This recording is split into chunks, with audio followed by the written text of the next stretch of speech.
الحمد لله رب العالمين والصلاة والسلام على أشرف المرسلين سيدنا محمد وآله وصحبه ومن تبعهم بالإحسان إلى يوم الدين. أما بعد، قال الله تبارك في كلامه المجيد والفرقانه الحميد: أعوذ بالله من الشيطان الرجيم، بسم الله الرحمن الرحيم. ألف لام ميم، ذلك الكتاب لا ريب فيه، صدق الله العظيم.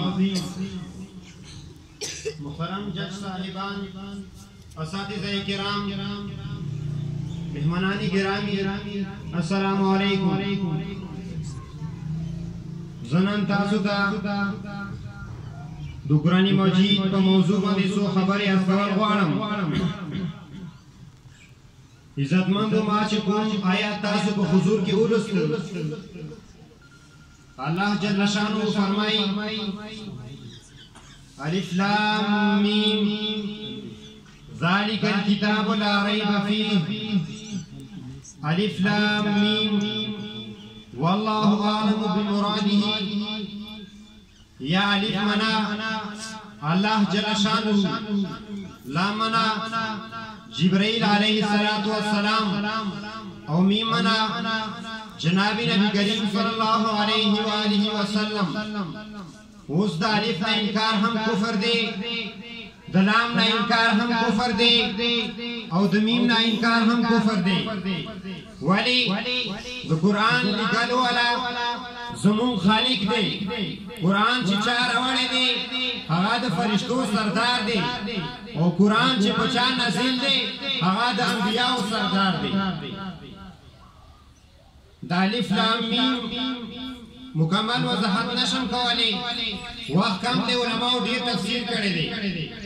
تو الف لام میم خلقو تا اجمالی جواب دے.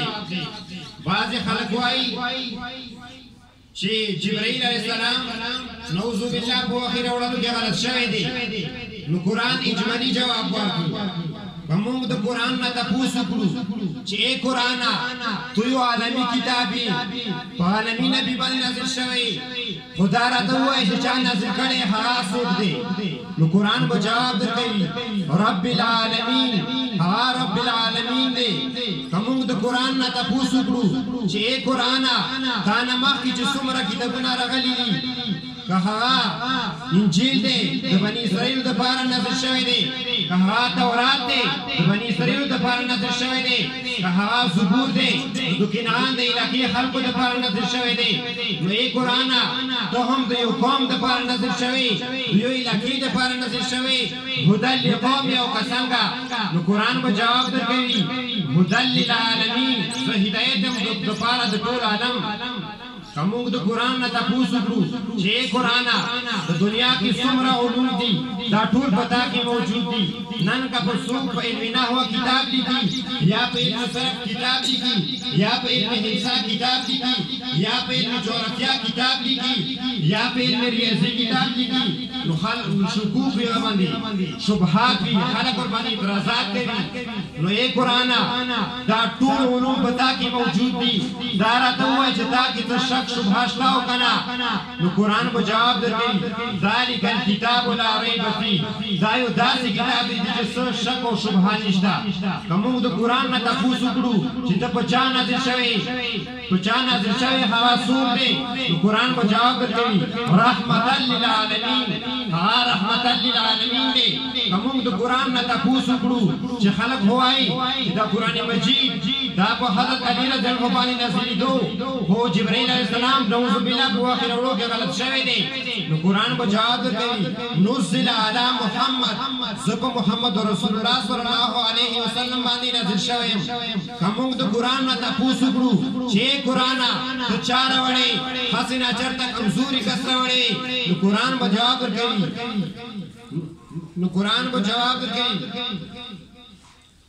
نزل بروح نظر به الروح الامین زه جبرائیل علیه السلام راوړم نو که مونږ قرآن کریم نه تپوس وکړو چې د فسق دور دی د عایشي دور دی هسې نه چې دا حفاظت څوک نه کوي نو دا حفاظت به څوک کوي قرآن به جواب ورکوي انا نحن نزلنا الذکر و انا له لحافظون د قرآن کریم حفاظت ذمه ده الله تعالی اخیستې دی قرآن کریم دا یو داسې کتاب دی چې په دنیا کې څومره کتابونه دي په ټولو باندې قرآن کریم ته فضیلت حاصل دی قرآن کریم دا ډېر د خوند او ډېر د مزې والا کتاب دی که ته یو لایبرري ته لاړ شي ورته یې چې ماته یو کتاب راکړه هغه تا ته یو کتاب درکړي هغه ته یو ځل کتلی یا دې دوه ځل کتلی وي هغه ته بیا نه راخلي خوند نه درکوي خو جار شم قربان شم د قرآن کریم نه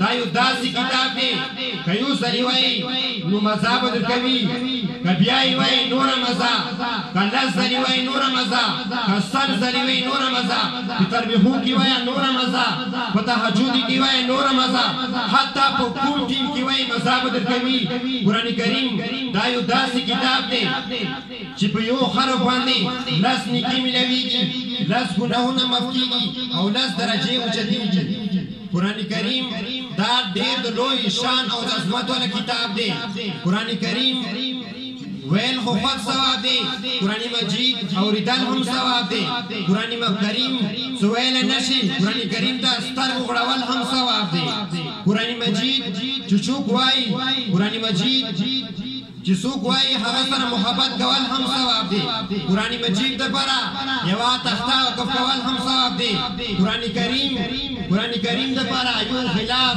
یوه جمع جوړول هم ثواب دی نو موږ هم ډېر خوش قسمته خلک یو چې په دې عایشي دور کې موږ الله تعالی قرآن مجید ته چینولي نو الله تعالی موږ ته د قرآن زده کولو او په دې باندې عمل کولو او بیا نور د خیر توفیق راکړي واخر دعوانا